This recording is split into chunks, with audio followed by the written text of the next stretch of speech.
hormati, sayangi, dan selalu banggakan teman-teman media, baik cetak, radio, televisi, online, dan juga teman-teman jurnalis foto. Pada kesempatan kali ini kami akan menyampaikan update terkait dengan penyidikan perkara dugaan tindak pidana korupsi, dugaan penerimaan gratifikasi dan tindak pidana pencucian uang atau TPPU terkait dengan pengelolaan dana bantuan sosial di Bank Indonesia dan Otoritas Jasa Keuangan. Seperti apa konstruksi perkara dan pihak-pihak yang bertanggung jawab dan ditetapkan sebagai tersangka, kepada Bapak Asep Guntur untuk menyampaikan. Terima kasih Mas Jubir. Bismillahirrahmanirrahim. Assalamualaikum warahmatullahi wabarakatuh. Waalaikumsalam. Selamat malam dan salam sejahtera bagi kita sekalian. Yang saya hormati Mas Jubir, yang saya hormati, saya cintai dan saya banggakan rekan-rekan jurnalis.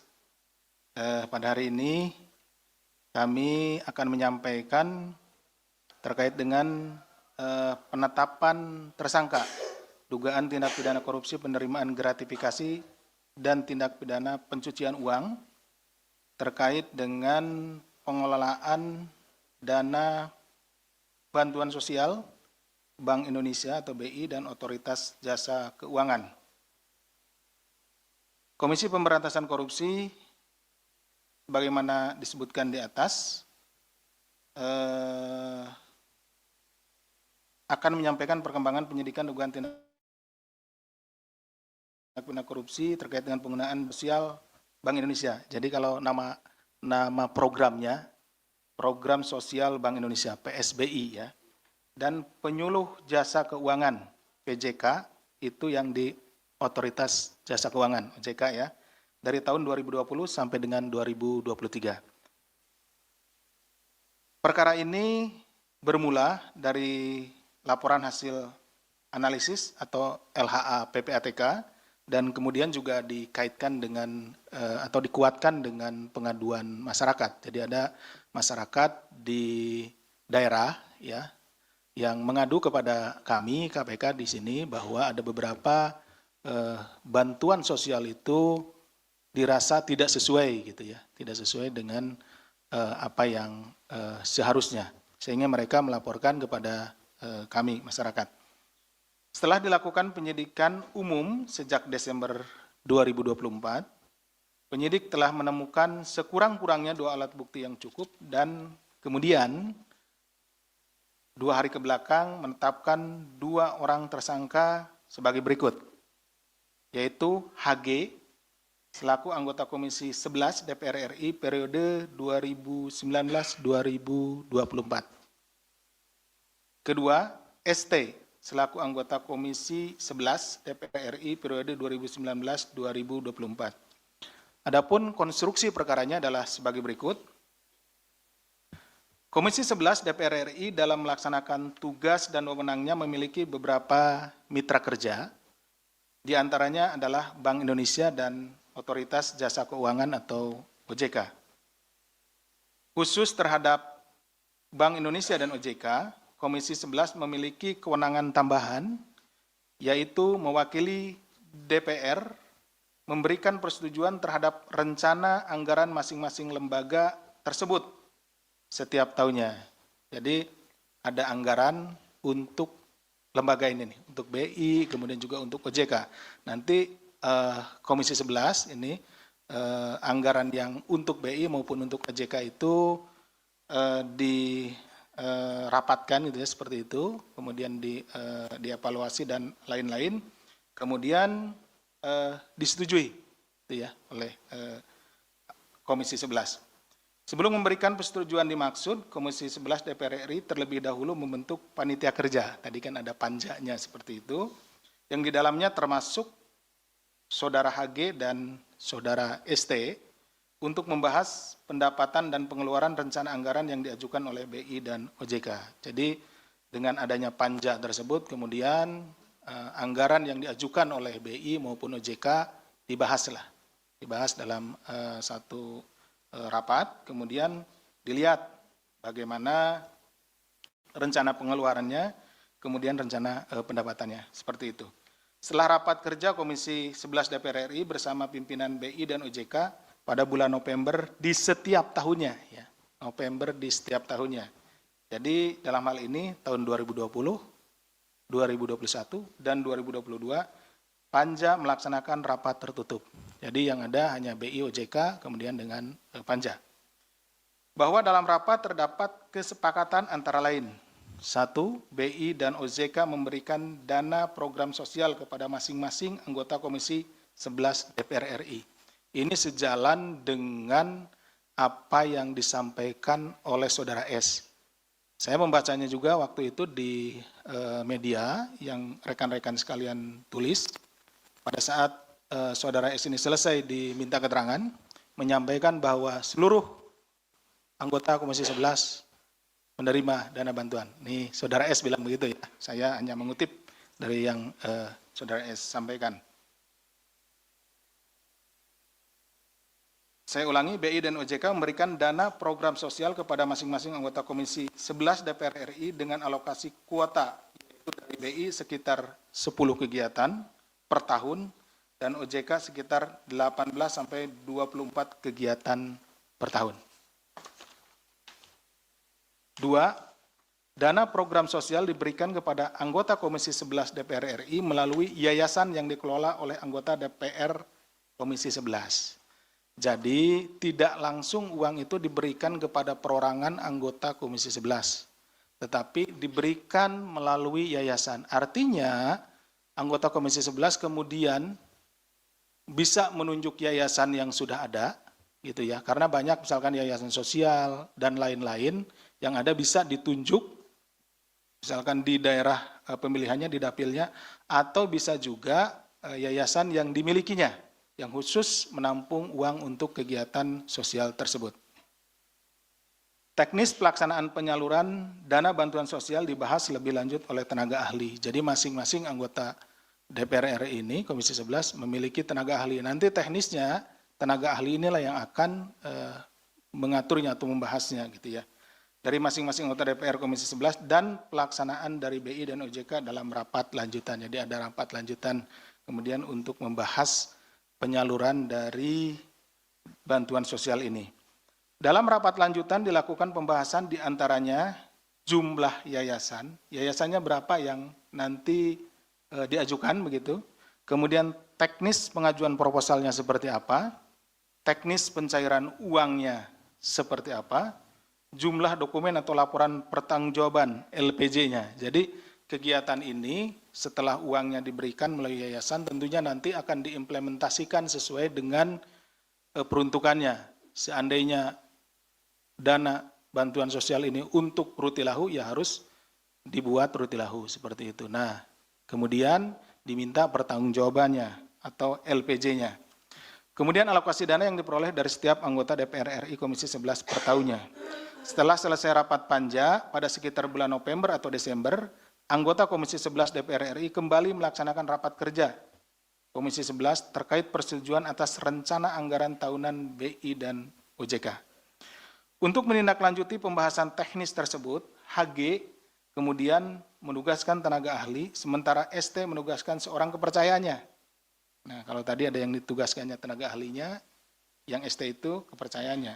Untuk membuat dan mengajukan proposal permohonan bantuan dana sosial kepada BI dan OJK melalui 4 yayasan yang dikelola oleh Rumah Aspirasi HG dan 8 yayasan yang dikelola oleh Rumah Aspirasi ST. Jadi ini beda-beda. Kalau HG itu menggunakan 4 yayasan, kalau ST menggunakan 8 yayasan. Seperti itu ya. Selain kepada BI dan OJK, tersangka HG dan ST juga diduga mengajukan proposal permohonan bantuan dana sosial kepada mitra kerja Komisi 11 DPR lainnya melalui yayasan-yayasan yang dikelolanya. Bahwa pada periode tahun 2021 sampai dengan 2023, yayasan-yayasan dikelola oleh HG dan ST telah menerima uang dari mitra kerja Komisi 11 DPR RI, namun tidak melaksanakan kegiatan sosial sebagaimana dipersyaratkan dalam proposal permohonan bantuan dana sosial. Artinya bukan tidak ada sama sekali ya, di rekan-rekan ini ada kegiatan-kegiatan yang dilakukan tetapi tidak keseluruhan. Seperti sering saya contohkan, dana sosial untuk rutilahu 10 rumah. Gitu ya. Nanti yang dipergunakan hanya 2 rumah, kemudian dipotret sana-sini gitu ya. Kemudian dibuat pertanggungjawaban untuk 10 rumah. Sehingga kelihatan di pertanggungjawabannya 10 rumah, padahal yang dibuat hanya 2 rumah. Jadi dana yang untuk 8 rumahnya lagi itu yang digunakan untuk kepentingan pribadinya. HG menerima total 15,86 miliar dengan rincian sebagai berikut. Senilai 6,26 miliar dari BI melalui kegiatan program bantuan sosial Bank Indonesia. Senilai 7,64 miliar dari OJK melalui kegiatan penyuluhan keuangan. Serta senilai 1,94 miliar dari mitra kerja Komisi 11 DPR RI lainnya. Bahwa selanjutnya HG diduga melakukan dugaan tindak pidana pencucian uang dengan memindahkan seluruh uang yang diterima melalui yayasan yang dikelolanya ke rekening pribadi melalui metode transfer. Di mana HG kemudian meminta anak buahnya untuk membuka rekening baru yang akan digunakan menampung dana pencairan tersebut melalui metode store tunai. HG menggunakan dana dari rekening penampungan untuk kepentingan pribadi, diantaranya pembangunan rumah makan, pengelolaan outlet minuman, pembelian tanah dan bangunan, hingga pembelian kendaraan roda 4. Sementara itu ST menerima total mencapai 12,5 miliar dengan rincian sebagai berikut. Sejumlah 6,3 miliar dari BI melalui program bantuan sosial Bank Indonesia, sejumlah 5,14 miliar dari OJK melalui kegiatan penyuluhan keuangan, serta sejumlah 1,04 miliar dari mitra kerja Komisi 11 DPR lainnya. Seluruh uang yang diterima ST melakukan dugaan tindak pidana pencucian uang dengan menggunakan dana tersebut untuk keperluan pribadinya seperti ditempatkan di deposito, pembelian tanah, pembangunan showroom, pembelian kendaraan roda 2, serta pembelian aset-aset lainnya. ST juga diduga melakukan rekayasa transaksi perbankan dengan meminta salah satu bank daerah untuk menyamarkan penempatan deposito serta pencairannya agar tidak teridentifikasi di rekening koran miliknya. Bahwa menurut pengakuan ST, sebagian besar anggota Komisi 11 DPR RI lainnya juga menerima dana bantuan sosial tersebut.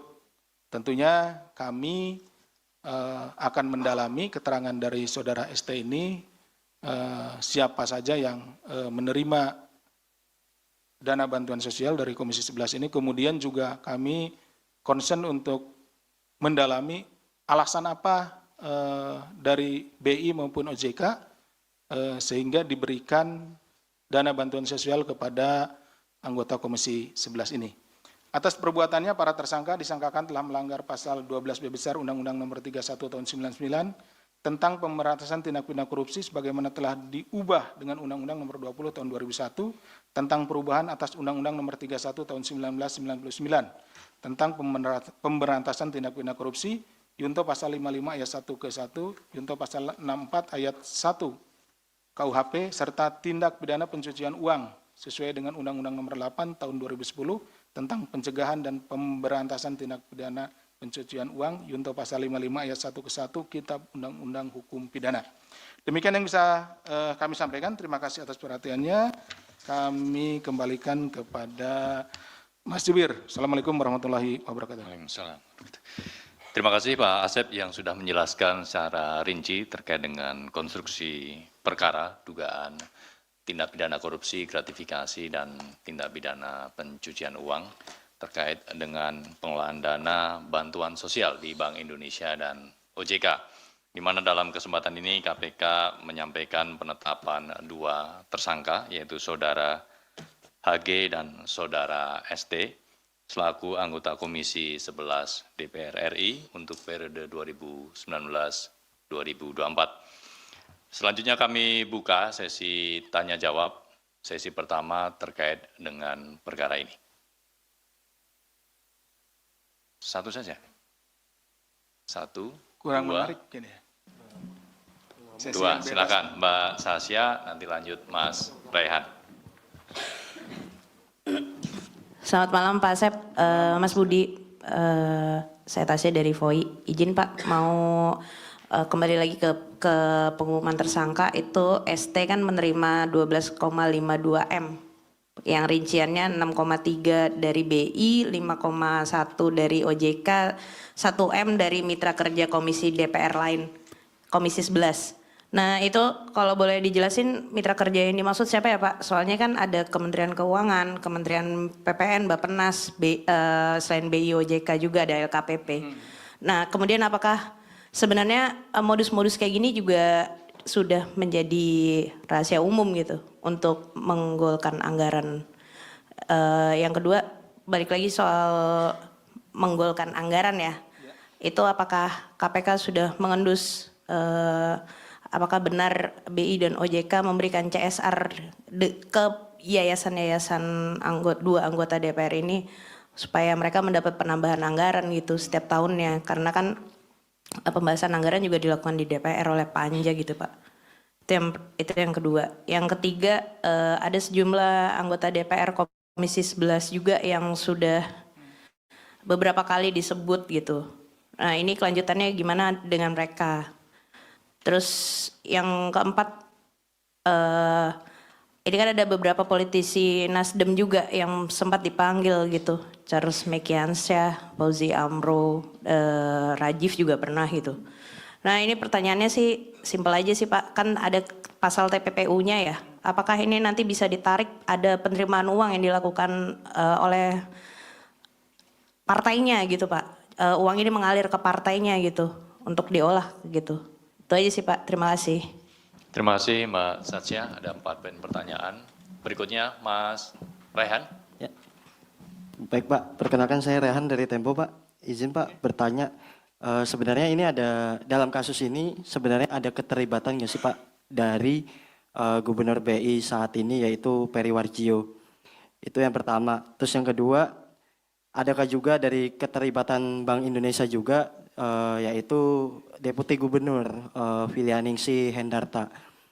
Itu yang kedua Pak. Terus yang ketiga adalah tentang keterlibatan OJK ini sebenarnya seperti apa sih Pak? Apakah sampai saat ini KPK sudah mungkin memeriksa atau mendalami gitu peran-peran yang diduga terlibat dalam dana program sosial BI dan OJK ini? Mungkin itu aja Pak. Terima kasih. Terima kasih Mas Rehan. Silakan Mas Sabir. Assalamualaikum Pak Asep, saya lanjut pertanyaannya saya tadi soal Partai Nasdem. Ini kan kalau dilihat sebuah kebijakan di komisi tentu ada ketua fraksi. Nah pertanyaan saya apakah untuk para partai ini, maksudnya dari Fauzi Amro, kemudian Charles, kemudian dan ada lain-lain ya. ST dan lain-lain, itu ada perintah dari partai untuk kemudian mereka menerima CSR ini dan menggolkan anggaran dari BI dan OJK. Itu yang pertama. Yang kedua, bagaimana kemudian konstruksi pasal TPPU itu, karena ini aktif ya, untuk kemudian menelusuri aset-aset yang memang diduga ada kaitan di sana. Misalnya mobil, apakah benar mobil itu adalah mobil yang kemudian difasilitasi untuk mobil Partai Nasdem gitu ya. Yang ketiga, pertanyaan saya soal pasal gratifikasi yang dipergunakan. Mengapa KPK menggunakan pasal gratifikasi, sedangkan dalam konteks yang dijelaskan konstruksi tadi itu adalah perbuatannya aktif. Kenapa KPK tidak menggunakan pasal penerima aktif ketika ada orang BI? Karena kalau pasal pasif gratifikasi, maka pemberinya tidak bisa dikenakan pasal pidana gitu. Kenapa KPK harus menggunakan pasal gratifikasi 12 besar, bukan pasal suap aktif yang seharusnya orang BI diduga ada keterlibatannya di situ. Terima kasih. Terima kasih Mas Sabir. Masih ada lagi terkait perkara ini? Cukup, terima kasih. Silakan Pak Asep, ada 3 penanya dengan Terima kasih. 12 poin. Terima kasih Mas Jubir dan rekan-rekan sekalian. Biarpun 3 orang, tapi pertanyaannya lebih dari 10. Yang pertama dari Mbak Tasya, ini terkait dengan mitra kerja yang lain itu siapa saja gitu ya. Ya ini juga yang khususnya yang 1 miliar ini, kalau yang 6,3, kemudian 5,1 dan lain-lainnya ya, itu sudah teridentifikasi. Ini juga nyambung nanti ke yang pertanyaan yang Mas Sabir.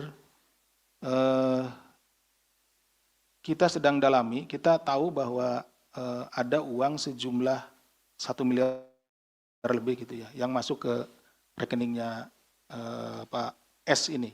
Sehingga kita lagi mendalami, ini karena mitra kerjanya banyak gitu.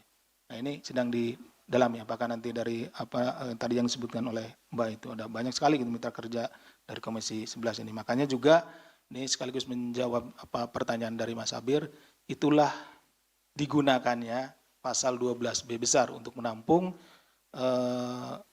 pemasukan-pemasukan atau uang-uang yang masuk ke rekeningnya saudara S ini dan saudara HG gitu ya.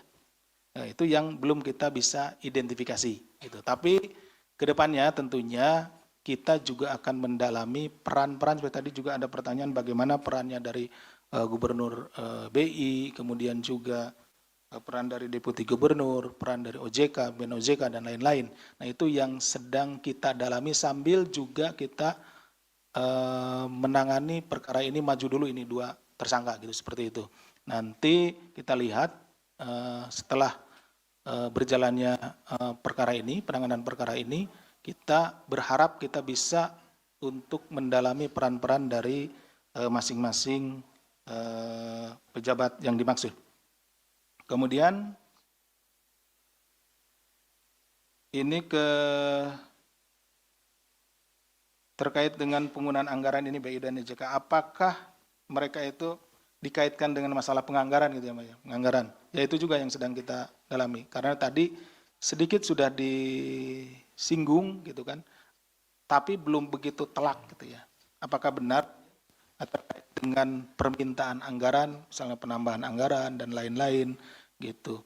Nah ini yang baru kita temukan, ada sejumlah uang yang masuk baik ke Pak Heri Gunawan dengan ke Pak Sotori. Nah, itu dengan menggunakan pasal 12B besar. Tapi tidak menutup kemungkinan dalam penanganan perkaranya nanti kita akan menemukan bahwa ada perkara tindak pidana korupsi lainnya gitu ya. Tadi perbuatannya, seperti tadi kalau memang ini ditujukan untuk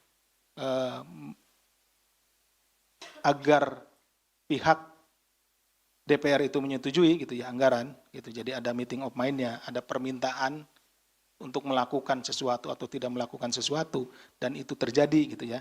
Nanti tentunya kita akan menggunakan pasal penyuapan seperti itu. Nah, sampai saat ini ada beberapa perbuatan itu masih belum begitu tajam gitu. Jadi kita menggunakan pasal 12B besar.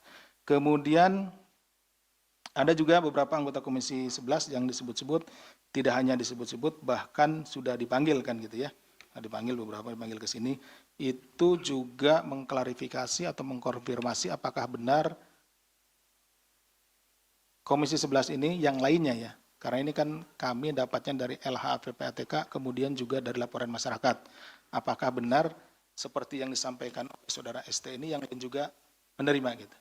Nah itu yang didalami, kemudian juga setelah kita mendapatkan informasi bahwa memang benar, nah kita akan melakukan pengecekan. Karena yang paling utama di dalam penanganan perkara ini, selain dari adanya aliran uang dari Bank Indonesia maupun dari OJK serta dari mitra kerja lainnya, yang paling penting kita dalami adalah apakah uang itu digunakan sesuai dengan peruntukannya. Karena mulai terjadinya perbuatan melawan hukumnya adalah ketika uang ini atau dana CSR ini yang seharusnya digunakan untuk kegiatan-kegiatan sosial tidak digunakan untuk kegiatan sosial, tetapi digunakan untuk kepentingan pribadi. Seperti tadi dicontohkan, digunakan untuk pembelian aset, rumah, mobil, dan lain-lainnya. Seperti itu. Kemudian Mas Rehan juga sudah dijawab, saya kira. Keterlibatan OJK seperti apa juga sudah dijawab. Artinya sama seperti dengan tadi BI, kita sedang mendalami adanya sejumlah uang yang bergeser, walaupun ini dalam bentuk dibungkus dengan kegiatan sosial, ya dana sosial, tetapi tentu selalu ada alasan. Alasannya adalah, pertanyaannya adalah, mengapa itu tidak diberikan misalnya kepada yayasan-yayasan yang bukan dimiliki oleh anggota Komisi 11 atau di luar yang ditunjuk oleh anggota Komisi 11. Misalkan rekan-rekan punya yayasan, boleh dong mengajukan juga untuk mendapat bantuan sosial baik dari BI, OJK maupun dari mitra Komisi 11 tersebut. Kenapa harus melalui anggota Komisi 11 gitu, seperti itu menjadi pertanyaan besar bagi kami juga yang nanti dalam penanganan perkara ini akan kami ungkap, dan itu akan menjadi alasan tentunya mengapa para pihak ini memberikan sejumlah uang sesuai dengan pertanyaannya dari rekan-rekan baik Mbak Tasya, kemudian Mas Sabir, dan juga Mas Rehan. Kemudian terkait dengan beberapa anggota legislatif ini, apakah pemberian sejumlah uang ini merupakan juga connecting atau ada hubungannya dengan partai politiknya? Apakah diperintahkan oleh partai politiknya, kemudian apakah juga ini disetor dan lain-lain, itu yang sampai saat ini kan baru titik awal ya, titik awal kita akan memperdalam dalam penanganan perkara ini. Ini nanti akan kita sampaikan, akan kita gali juga ke arah sana gitu ya. Apakah ada perintah-perintah, karena di sini juga kita menggunakan pasal-pasal TPPU, kita akan mengejar atau kita akan mengikuti aliran uang itu yang diperoleh, yang tadi kan ada sejumlah 6 miliar, 5 miliar dan lain-lain gitu ya. Kemana aliran uang itu bergerak? Kita akan selusuri ke tempat-tempat misalkan pribadi, private, dibelikan untuk aset pribadi, ya kita akan cari dan kita akan sita. Kalaupun misalkan itu lari ke ke lembaga-lembaga sosial, kita juga akan cari. Ataupun misalkan ke lembaga politik, seperti partai politiknya, tentu juga akan kita susuri dan kita tentu akan ini, karena memang itu menjadi concern bagi kami, harus mencari kemana uang itu dan mengembalikan uang hasil tindak pidana korupsi. Demikian mungkin yang bisa kami sampaikan. Terima kasih Pak Asep yang sudah menjelaskan seluruh pertanyaan dari teman-teman terkait dengan perkara ini. Selanjutnya kita akan buka sesi tanya jawab untuk perkara atau isu lainnya. Silakan.